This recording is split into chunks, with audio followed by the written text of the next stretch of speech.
Baie welkom by nog 'n gebedsbegeleiding. As jy kan, sluit jou oë en sit gemaklik. Kom ons haal net vir 'n oomblik rustig asem. Asem in en asem uit. Nog 'n keer. Asem in en asem uit. As jy wil, sit gemaklik, rustig terug in jou stoel. Voel jou rug teen die leuning terugbeer. Anker jou voete, jou voetsole plat op die grond. Vir die oomblik, laat alle gedagtes gaan dat jy iets moet regkry. Daar's niks wat jy hoef te verdedig nie. Daar's niks wat nou hoef klaar te wees nie. Jy is hier en dit is genoeg. Ek wil jou saam nooi op 'n verbeeldingreis na 'n ou vertrek. 'n huis gevul met stemme en die geur van iets onverwags. 'n oomblik wat alles verander, sonder dat daar 'n woord gesê hoef te word. Soms gee ons weet nie of dit raak gesien word nie. Ons breek soms oop en ons voel blootgelê of broos. Jy weet hoe dit voel om iets vir iemand te gee, iets kosbaars, iets van jouself. En dan wonder jy, maar beteken dit vir die ander persoon soveel soos wat dit vir jou beteken? Maak dit saak. Ek verseker jou, jy's nie alleen nie. Dalk dra jy vandag iets in jou hart. Iets wat jy nog nie weet hoe om te gee nie. Of iets wat jy dalk al lankal gegee het, maar waaroor jy nou twyfel. Mag jy in hierdie oomblik oop bly vir vrae. En oop bly vir 'n storie wat meer word as net 'n teks. Ek gaan vir ons voorlees uit Markus 14 van vers 3 tot vers 9. Terwyl hy in Betanië in die huis van Simon die Melaatse vir ete aangeleen het daar 'n vrou met 'n albasterfles, egte baie duur nardusolie gekom. Die albasterfles gebreek en die nardusolie oor sy kop uitgegiet. Sommige het verontwaardig onder mekaar gesê, waarom hierdie verkwisting van die kosbare reukolie?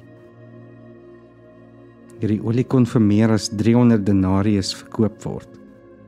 Dit kon aan die armes gegee word. En hulle teen haar uitgevaar. Jesus het egter gesê, laat haar begaan. Waarom maak julle dit vir haar moeilik? Sy het 'n goeie daad aan my gedoen. Die armes sit julle tog altyd by julle, en wanneer julle wil, kan julle hulle help. Maar vir my het julle nie altyd by julle nie.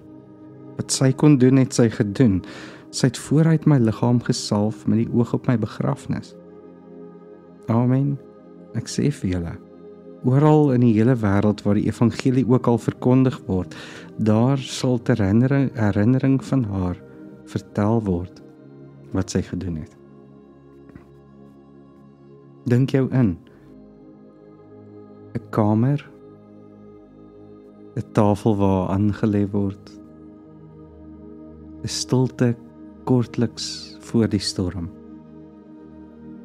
Jesus is saam met ander. En dan stap sy in, 'n vrou, naamloos. Sy dra 'n fles. Nie net parfuum nie, maar iets van haarself. Is dit 'n erfstuk? Drome? Sekuriteit? Dan breek sy dit oop. Die geur vul die vertrek, soos wierook in die tempel. Soos liefde sonder voorbehou, soos 'n laaste geskenk.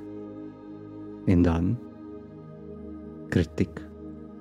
verontwaardiging, verkeerde prioriteite sê hulle. Maar Jesus sê, laat haar begaan. Sy het iets moois gedoen. Wat as sy nie presies geweet het waarom sy dit doen nie, maar net geweet het, nou is die oomblik, nou is die tyd. En Jesus sê, sy het my gesalf vir my begrafnis. 'n Profetiese gebaar, deur iemand wat nie eens as 'n profeet gereken is nie. Wat as die mooiste dinge wat ons doen, dikwels die stilste is? Ook die mees misverstane.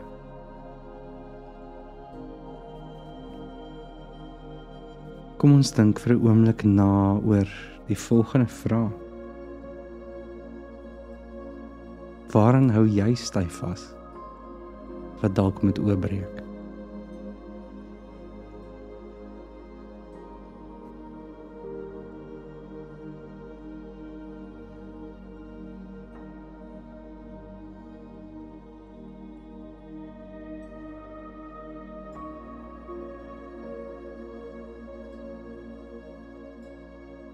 Waar in jou lewe voel jy soos daardie vrou?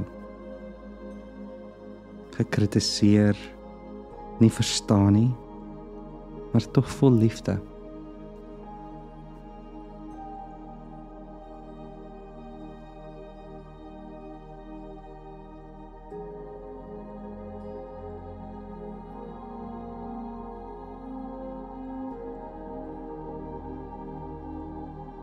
Wat sou Jesus vandag van jou sê, as hy sou kyk na wat jy gee?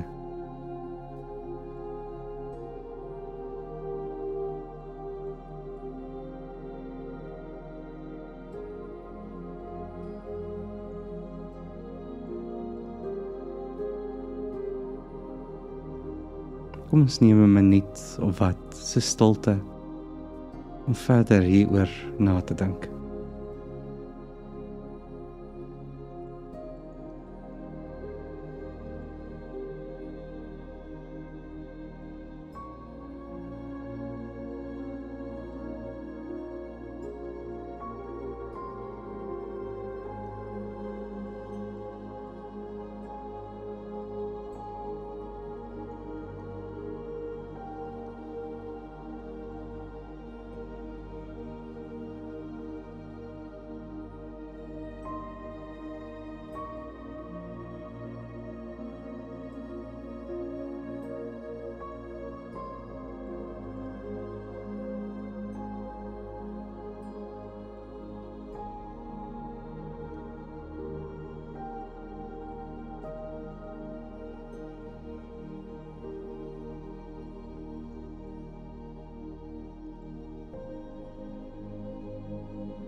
Here Jesus, U het nie net die geur van nardus gevoel nie, maar die geur van liefde. Risikovolle, stille, praktiese liefde. Ek bring vandag wat ek het, wat ek is, al voel dit nie genoeg nie. Ek bring my twyfel, my liefde wat nie altyd woorde vind nie, my dade wat nie altyd raak gesien word nie. Ek vra nie vir bevestiging nie, ek vra vir teenwoordigheid. Leer my om te leef soos sy, nie vir goedkeuring van ander nie, maar in antwoord op U nabyheid. Ek gee wat ek kan gee, En ek vertrou dat U dit sien, onthou en seën. Amen. Mag jy vandag in die wete rus, dat jy nie alles hoef te wees nie. Dat jy kan doen wat jy kan. Mag jy soos die vrou in hierdie verhaal jouself gee in stilte, in geur en in eenvoud. Mag jy weet, dit is genoeg. En waar jy jou ook al bevind in hierdie verhaal, by die tafel met twyfel, in die hoek, met iets wat jy dra, of langs Jesus met oë vol dankbaarheid. Mag jy rus, mag jy vertrou, en mag jy wees.